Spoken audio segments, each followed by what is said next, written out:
And if you ever pictured Shanann at home, you probably pictured her with phone in hand, ready to capture anything that happened.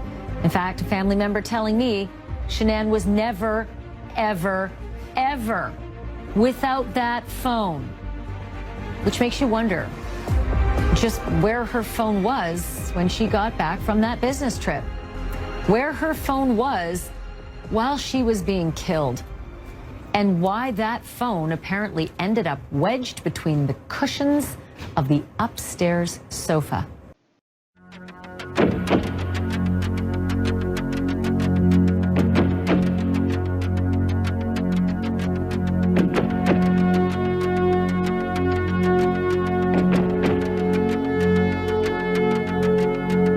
Hello and welcome to True Crime Rocket Science, the most authentic voice in true crime.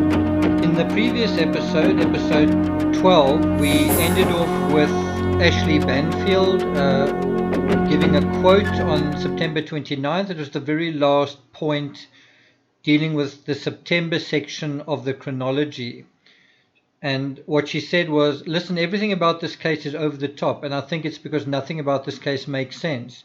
You don't typically have an accused family annihilator with a background like Chris Watts, with a wife like Chris Watts, with children like Chris Watts, with Facebook pages like Chris Watts.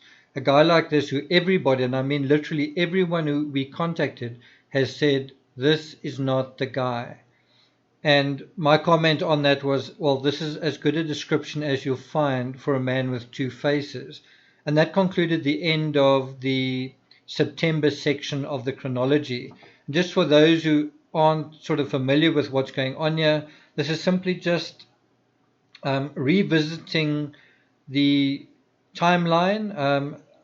What I did when I was researching a series of 9 books, as it turned out, on the Chris Watts case. While I was researching, when I came across certain stories that I thought were interesting, expanding my knowledge base, certainly of the case, then I put it all under a particular blog post, What Else Do We Know? I didn't really do it for the benefit of you guys or kind of any kind of audience. I really did it for me, just so that I had a chronological archive of the information. I do think in retrospect it's quite interesting to go back and look at what we knew, when we knew it, what was the context of that, and all that kind of thing. I also appreciate that some people may find this a sort of boring rehash of everything, but I'm sure there are also others who find it quite interesting and in a way meaningful. I've written now 11 books on the case, and even now I'm surprised to revisit certain things that I'd either lost track of or forgotten about or forgotten the context of. And what we're dealing with in October is really the end of the HLN coverage. So the October section that we're into now includes about 44 separate points, some of them with subpoints. We're only going to be looking at the first 16, and some of them not in a lot of detail. Just bear in mind that by point 22, so halfway through the October chronology, Ashleigh Banfield went off the air. So bear in mind that what we're going to deal with Ashleigh Banfield is really her last contributions to the Watts case, and I think they were very interesting. I think they were very, in some cases, controversial, but also very kind of illuminating. So we start with the very beginning of October 2018, and that was when I published Two-Face Beneath the Oil. It was published on the very first day of October, exactly 3 weeks after the first book in the Casein series. The second book dug far deeper into issues of identity, backstory, and the motives for the murders. And this is why I found Ashleigh Banfield's commentary so it really resonated, because she was sort of spearheading the mainstream discussion on the case, and she was saying nothing makes sense. This isn't the guy. We don't know why this happened. And my narratives were really a earnest and meticulous and systematic attempt to answer all those questions, to say, this is the guy. Who is the guy we're talking about? Well, this is the guy, and this is what we are dealing with. We're dealing with a man with two faces, a man hiding a part of himself, a man showing a kind of a veneer of himself to the world, and in a way it wasn't just him. You know, the whole social media thing was a veneer as well. And it was a difficult story to write because some people didn't want to hear it. And as we go through this chronology, you're going to see why. I'm not going to go into that in a lot of detail. The sentiment around that has deteriorated recently as well. So anyway, let's get going. What I provided in the second book was also a possible scenario for the murder of Shanann Watts, including where in the house it may have taken place and how it was executed. So, you know, by October, I was sort of fine-tuning that scenario. I wasn't ready at this point to deal with the rest of the crime, the deaths of the children. I wanted to think about that a bit further, and bearing in mind we didn't have the discovery. So I just wanted to be careful in what I was expressing any certainty about. But one thing that I was developing was a profile of Chris Watts, and I maintain that profile today. I still think the profile that was established then is a credible profile. Then if we go to number 2, this was just getting to know the topography a little bit better, studying the lay of the land. And what I said is it appears Survey 319 is situated on the Gutterson Ranch, a 35,000 acre ranch 10 miles southeast of Kersey, which holds the Gutterson's family homestead, barns, outbuildings and horses. The ranch also is a working cattle ranch with about 3,000 head of cattle that run between Gutterson's and an adjoining ranch to the east. So that was where my thinking was at this point. Of course, I didn't really refer in much detail to the survey side of things in the second book. In the third book, when I wrote about Anadarko and Lavelle, I basically did address Survey 319, and I kind of found out that Survey is another family besides the Guttersons. You know, it's a family called the Survey. It's another dynasty in Colorado, and that was where the well was. I guess I understood Survey almost to stand for some company, or the letters standing for something else. And so anyway, at this point, I'd assumed that Survey 319 was on the Gutterson Ranch. It wasn't far off. It was very near the Gutterson Ranch, but it was on the Survey Ranch. So this is something that I also didn't realize until I came back to this. In early October, the autopsy reports of Shanann, Bella and Celeste were released, right?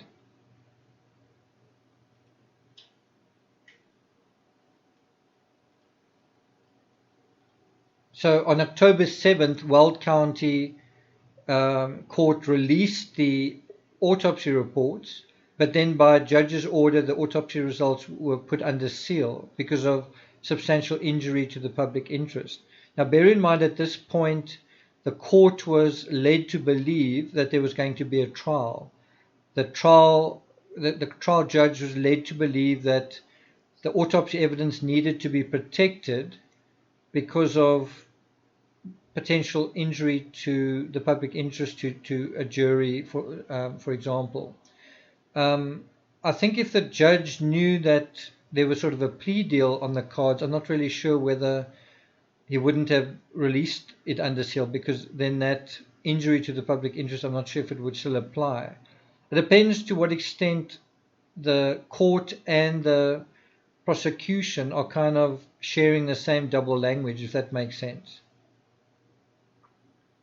Number 4, motion for an emergency hearing. This appears to be about time-sensitive inheritance law. So you, at the same time that the criminal trial appeared to be moving forward, you also had the civil trial that was moving forward. And Shanann died intestate, that means without leaving a will. And so normally the surviving spouse would inherit, but in this case, it's like the son of Sam Law. The bloodied hand cannot profit from his deeds, right?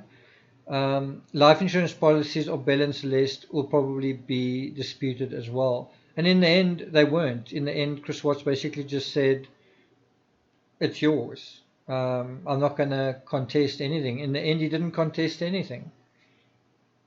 And maybe that was also part of the plea deal, that in exchange for, I'm just speculating here, but it's interesting that this happened kind of at the same time as, the autopsy reports being sealed and also this emergency hearing taking place. It's kind of as if Chris Watts said, look, I will not contest the inheritance if you let me not have a trial. You can get that. You get the house and the money from the house, you get the furniture and whatever, and you can inherit the Thrive stuff. And then in response or in return, can I not, I don't want to stand trial, I want to be spared the death penalty or whatever. And it's hard to say how ignorant Watts was of the reality of the death penalty, but I'm just saying it's possible that this is why the deal was struck. A couple of parties could have benefited.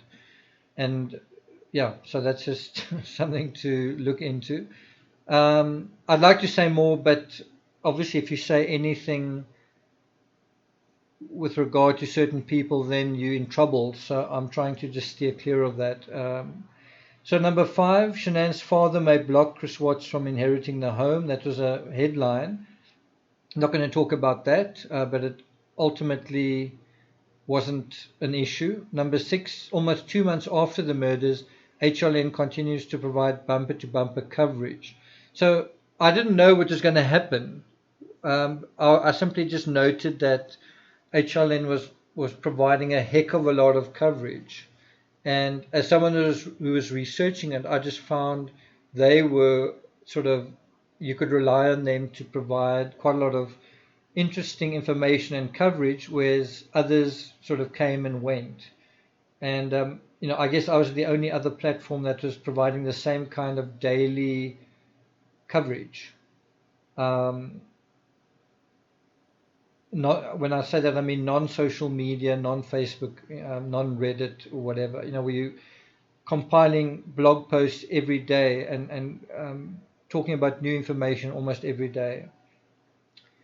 On October 7th, someone called Grant tweeted Ashleigh Banfield saying, "Why do you just cover Chris Watts? I know it's a huge case, but I feel like there are more things to cover." And there was also quite a lot of criticism on Facebook, I noticed, where a lot of people were saying the same thing as well. And I was quite surprised. I don't know where this came from. I don't know if it was legitimate or whether it was some kind of organized backlash, but I just noticed a lot of people kind of arguing and moaning whenever a post went up onto Facebook. There was a heck of a lot of people complaining about it. And I found it hard to understand because it was such a high-profile case. It was such a popular case. So I've just found that backlash kind of strange and kind of, in a sense, hard to believe. Number 7, retired Detective Karen Smith explains why she thinks the bizarre location of Shanann's phone upstairs beneath couch cushions was no accident. So you can go onto the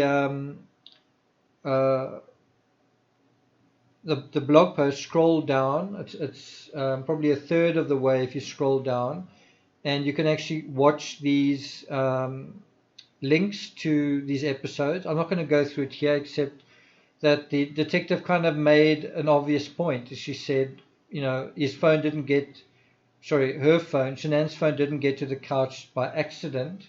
Someone put it there. And I don't think it takes rocket science to come up with that, but as it turned out, she was right. It appears she was right. Chris Watts never admitted to putting the phone there, I don't think. Okay, so just to address that question, if we go to page 22 of the CBI report, that's from the second confession, Chris Watts says he threw her phone and Apple Watch on the couch. It's quite interesting the language he uses, that he threw it. He didn't actually insert it there. And it's also not clear exactly what he means. After he murdered Shanann, did it mean immediately afterwards, or when he came into the house, when just before he let Coonrod in. So that's kind of interesting. Also interesting, just below that, he says if he planned the crime, he would have taken all her items out to the well side with him. So at this point, he was saying that he didn't plan the crime. Of course, in the third confession, he says that he did. I know when Ashleigh Banfield came up with this particular thing, just identifying where the phone was in the couch, I kind of did another study of the interior of the house. So at this point, I thought I knew the layout of the inside of the house quite well. And then I realized, wow, I thought there was just one couch, sort of one like black couch like that. And then I realized, oh, so there's a small little upstairs lounge as well. And so that was what made Ashleigh Banfield's coverage really useful, is you sort of realized, she sort of kept you on your toes. You sort of realized things like that, for example. So my commentary at the time, in terms of the phone being hidden in the couch, was Smith goes about as far as to say the phone was deliberately placed between the cushions, but no further. The real issue about where the phone is relates to the murder scene in the house. Was it right there? Did it fall onto the couch during a tussle at the landing on the top of the stairs? Did Chris Watts put it there with some fictitious scenario in mind? So what I was sort of saying here is, you can kind of take it further and say, was Shanann killed right where her phone was sort of stowed? The way Watts describes it when he says he threw her phone, is almost like he's standing over Shanann's body and then throws her phone there. I don't really think that's the case. I don't think he put the phone there immediately after the crime. I think he put it there. Either just before he left or just after he arrived. Number 8, on October 5th, an emergency court hearing took place over the phone between Shanann Watts' family and Chris Watts. And yeah, it would have been amazing to have been a fly on the wall there. I would love to know if a recording exists of this conversation. It would also be amazing to get the Russek's version of this conversation. That's certainly something that they could sort of contribute potentially to a movie, is what happened during this emergency court hearing. I've got an idea Chris Watts wouldn't have said very much, just as he didn't say much at his sentencing hearing, but it would have been interesting to hear any interactions between him and them, whatever interactions there were.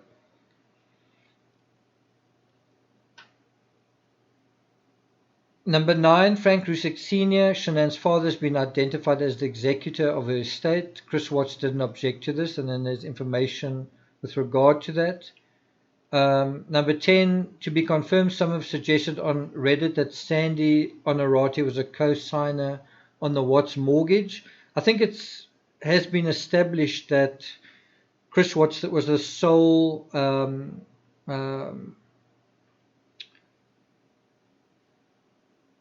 it was only his name on the home loan, and that's something Shanann Watts said herself. So I think this speculation on Reddit was pretty ridiculous. It's kind of like them thinking because there's a hearing about the inheritance, that there's now going to be some kind of argument, but it was totally baseless, as it usually is on Reddit. Also at the time on Reddit, I got banned. So I got banned in mid-October. I'm someone who's never really been involved in Reddit. If I'm working on a book or research, sometimes I will want to share a blog post or two about what I'm working on, and invariably what I find is the response is a door slammed in one's face and go away. It's almost like they will say, you're promoting your work, please don't promote your work. But in terms of research, they don't want to know about that either. So anyway, I've never had a good relationship with Reddit, and there's almost no information I've ever sourced from Reddit. Like there's like virtually no information that comes from Reddit where you say, wow, this is a breakthrough. It's just not a very good forum for finding new information from my perspective as a true crime writer.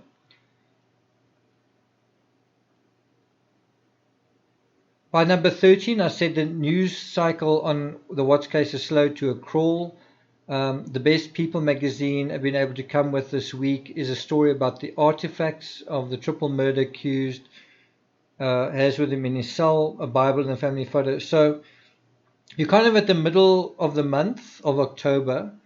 People are kind of counting down the days to what they think is going to be the beginning of a big murder trial. They're waiting for the sort of, the next hearing to take place, I think scheduled for November 6th. I'm trying to think of the name of that hearing.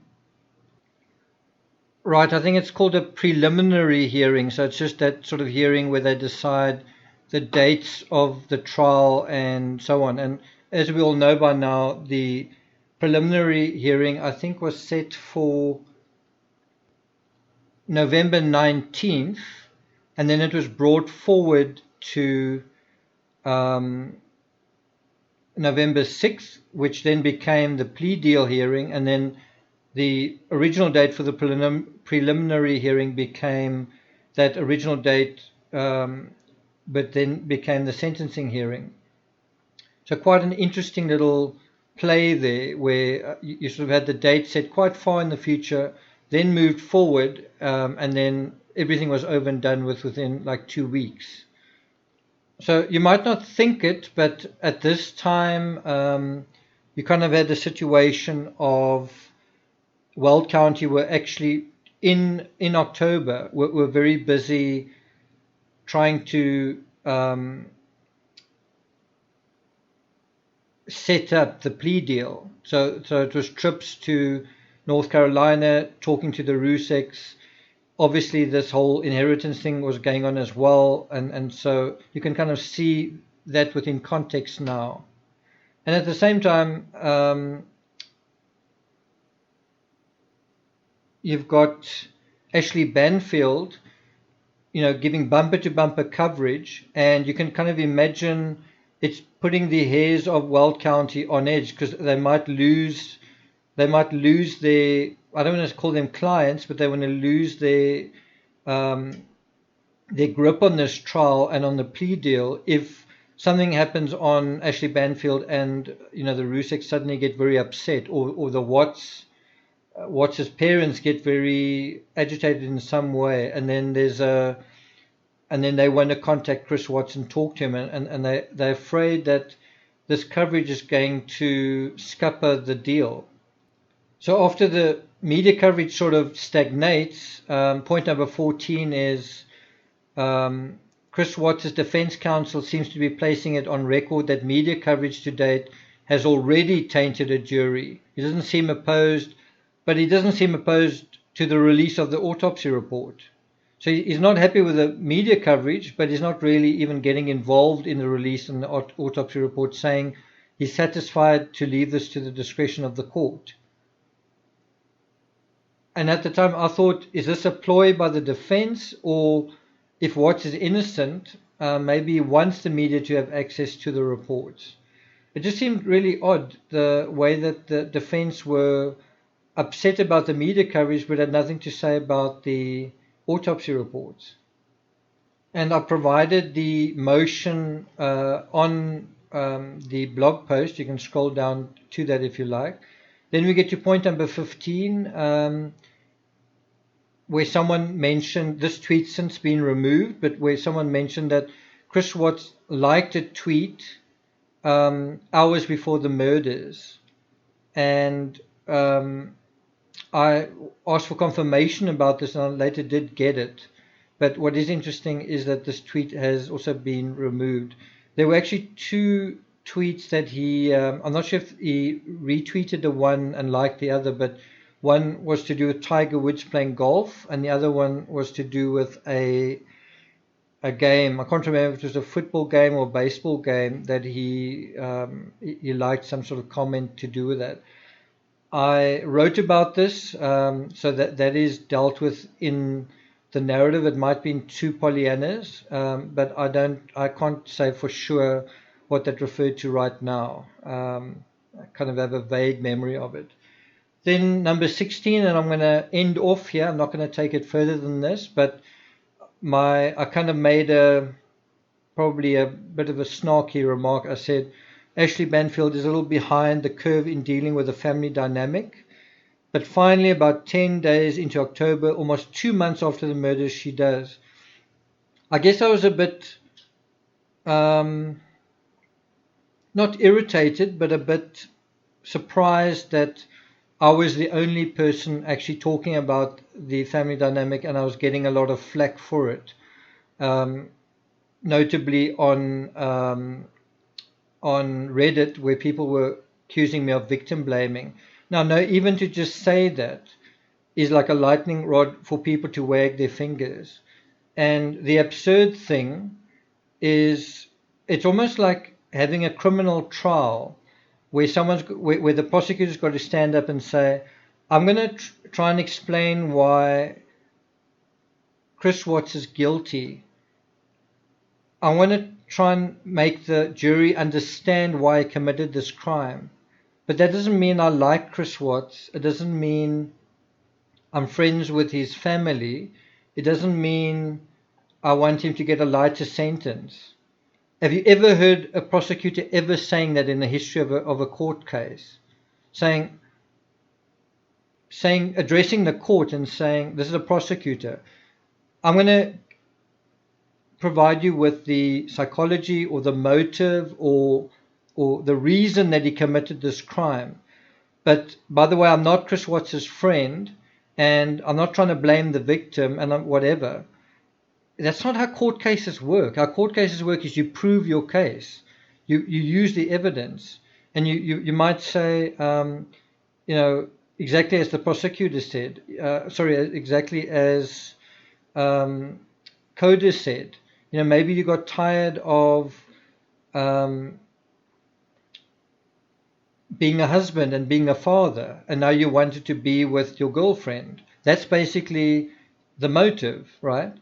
That doesn't mean the children are guilty, or it's the children's fault they were murdered because he got irritated with them. It also doesn't mean it's Shanann's fault that she was murdered because of their relationship. But only an imbecile would argue like that and say, if you're talking about motive, I think you're blaming the victim. Only an imbecile would kind of talk about it like that. And so even Ashleigh Banfield is so afraid to tread in this area. She basically says, I can't really think about this, so I'm going to defer to an expert. And she speaks to this guy, Greg Casein, a psychologist and a doctor, I guess based in Los Angeles. I'm not even going to talk about what he says about it. He says he doesn't really want to be on the side of the Facebook folks who were saying certain things, but he had to concede certain things. I'm not even going to touch on any of that. I will be talking about those dynamics which were acknowledged for the first time by the mainstream here. I will be talking about that on Patreon. But you can go to the blog post to listen to what he says. But bear in mind, this was also some of the last coverage Ashleigh Banfield did on HLN. Shortly after this, she was no longer on air. So at the end of this episode, I'm going to play a short clip out of that. It's not by no means the whole thing. And you can just hear Shanann talking. It's something that she put on Facebook, which has now obviously been removed. As I say, I'll be talking more about that on Patreon. Something that those who are interested in the Vincent van Gogh saga may be interested in is I'm going to be talking about an expert in the next episode on YouTube about the myths that were created as a result of the movie Lust for Life. And so what's fascinating in the analysis that I'm going to do there is just how unclear and uncertain even the experts are, and the latest versions of events are, how much disagreement there is about the story of Vincent van Gogh. And what that shows you is how not in control we as human beings are of our own stories. Even the most famous, powerful and moving stories that we have, we don't really know actually what happened. And a lot of us are afraid to know what happened, and that's the reason why. Vincent van Gogh is a world-famous story, and there's a lot of information. There are letters, there are paintings, there are archives, there are books, untold documentaries, untold movies, and yet there's very little agreement on what actually happened. Yeah, we go to 2018, 2019, 2 years after the Chris Watts case, and can't we say the same about that? That there's this great rift where some people believe a certain version of events on the Chris Watts case and others don't. And then there's also this need to shut down what certain people are saying. And some of it, I think, has merit. It has merit to shut down conspiracies. But you also then shut down people who are trying to get to the truth. And ultimately what you do is you shut down the whole narrative, and then myths are created and they're perpetuated, because that it's never actually resolved. It's never ultimately resolved. So if you're interested in certainly my coverage of true crime, please subscribe to this channel. There's a lot more in-depth coverage on my Patreon channel, which is at patreon.com/TCRS. Thank you for listening, and I'll see you guys next time.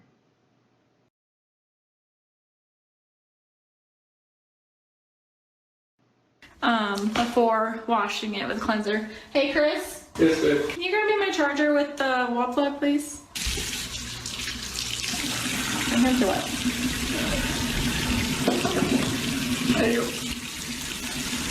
What is what, Sharon? I'm gonna wash my makeup off. Again, guys, no judgment after this video here. I'm really surprised. Chris is like, I'm surprised you're doing it. I was like, I know. He knows me. I should make Chris go pour me a glass of wine. Hey, Chris. He's doing laundry. I hear him in the laundry room.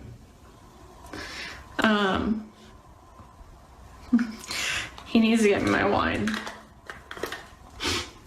So, What do you need? very little bit. Jody wants to know where my wine is. Doing laundry, I told her. Yeah. He's doing the kids' laundry. Laundry. We don't dry the kids' clothes, so he's hanging them because he's being a good dad and helping me out. You just say the word and I'll make him wash his face. I'll throw another video on here in just a minute doing his face.